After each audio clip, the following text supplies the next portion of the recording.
15 August ते 21 August दरम्यान राज्यात जलसंधारणाचा सप्ताह साजरी करण्यात येत आहे। जिल्ह्यातील प्रत्येक मुख्यालय महा वॉकेथॉन स्पर्धेचे आयोजन करण्यात येणार आहे। मोठ्या संख्येने या स्पर्धेमध्ये सहभागी व्हा असे आवाहन जलसंधारण विभागाचे मुख्य अभियंता हरिभाऊ गीते यांनी नागरिकांना केले आहे। मी हरिभाऊ गीते, मुख्य अभियंता मुर्देवाड जलसंधारण विभाग, छत्रपती संभाजीनगर विभाग व नाशिक विभाग 15 ऑगस्ट ते 21 ऑगस्ट या दरम्यान राज्यात जलसंधारणाचा सप्ताह आयोजित करण्यात येत आहे। 21 ऑगस्ट रोजी जिल्ह्याच्या प्रत्येक मुख्यालयी महा वॉकेथॉन स्पर्धेचं आयोजन केलं आहे। या स्पर्धेमध्ये आपण मोठ्या संख्येने सहभागी व्हावे, आपली नाव नोंदणी करावी यासाठी मी विनंती करत आहे।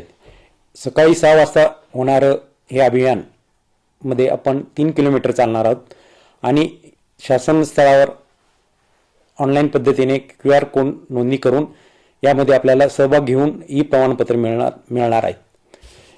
या वॉकेथॉन स्पर्धेचा मूळ उद्देश आहे पाण्याची बचत, पाण्याचं संवर्धन, मातीची बचत आणि उद्याची सुरक्षितता।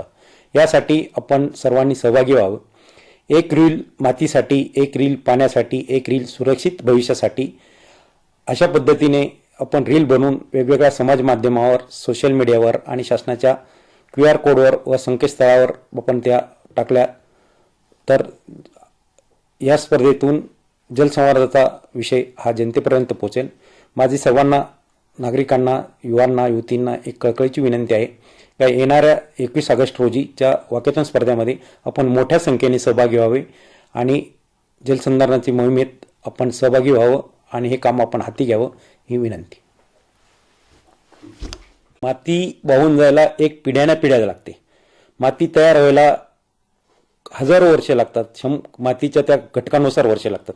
कमीत कमी 50 वर्ष तरी लागत असेल की ती चांगली माती तयार होते आणि ती चांगली माती एका पावसाच्या मोठ्या झटक्यात ती वाहून जाते आणि जमीन ही नापीक होऊन जाते। तर ती माती ही वाहून न गेली पाहिजे यासाठी मृदा आणि जलसंधारणाचं खूप मोठं काम आपल्याला हाती घ्यायचं आहे।